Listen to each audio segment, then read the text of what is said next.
let me ask you something too about the West Coast music scene. Have you had, outside of Ryan, have you, well, I clearly can't say have you had time to assess, because 15 to 16 years you've had a chance to assess it. Do you have relationships with artists out there who you're working, and they could be smaller independents? I'm just saying, have you had time to work with any people, or kind of keep to yourself? I kind of, like I said, man, I work in the TV and film world, man. So I've been working on music for TV and film as well. No doubt, no doubt. So I'm not really. No, that's all good. That's all good. You know what I'm saying? Like, I mean, that's cool to link with an artist if that's what happens. You know, it's crazy. I met Kendrick Lamar right before he blew up. Wow. That's what's up. I met Kendrick Lamar, what was it, man? It was August of 2010. And I had just got out there in that March, and I was June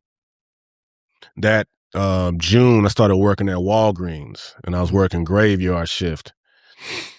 And I was downloading music from that Piff to my my MP3 player, because this was before Wi-Fi, before Spotify.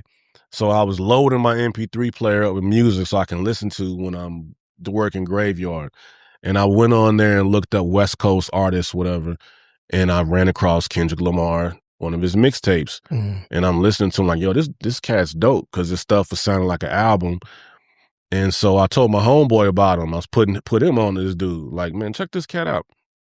So anyway, one day he said, hey, man, your boy's going to be performing at this bar in Hollywood called the Blue Monkey. And I was like, oh, word. So nice name. I went over there. I went to the club. I would say the lounge was probably about the size of 2 of these rooms. Okay. With the bar, and there was people in there, and he was like in the corner, just standing right there rapping. Okay. And he was short. I could hear him, but I couldn't see him. So I'm looking, then he finishes and he comes walking through the crowd. And I was like, hey, what's going on, man? My name's Skip, man. Woo, woo. I said, y'all produce, blah, blah. I got beats. He said, yo, take my email down. So I got his email. I had a beer, and he was like, yeah, hit me up. So he leaves. I finished my beer, and I'm like, all right, well, I'm finna leave too. I'm not finna be here. So as I'm walking out the back way, he's standing by the gate, this little gate, and he's by himself. And I said, hey, man, that song that you did, you was talking about your dad, and it was a song called What You Heard, or I Want to Be Heard. And y'all said, you talked about your dad, and then he was like, yeah. I was like, man, I felt that line. He was like, man, appreciate it, man. I said, yeah, man, Soundwave, man, he a dope producer. He said, yeah, Soundwave right there. And so I went over to Soundwave. I was like, man, what's good, man? And was talking to him. So then I walked back over to him and like, yeah, man, we was just chopping up for a quick minute. He was like, man, take my number down. So I took his number down.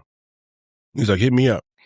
So I think 2 days later, I hit him up, called the number, and he picked it up, and it was like he was in like the booth. So I can hear him, you know, when someone picks the phone up and doing something, and I can hear him in the booth rapping. And some said, just listen. So I was listening, and he was like rapping. And after about 30 seconds, I was like, all right, let me hang up. It's getting kind of weird now. Yeah. So I hung up, and I say like 2 months later, Dr. Dre co-signed him on the radio, and he blew up. And then my email ended up getting hacked. So I lost contact with even his email to even send beats.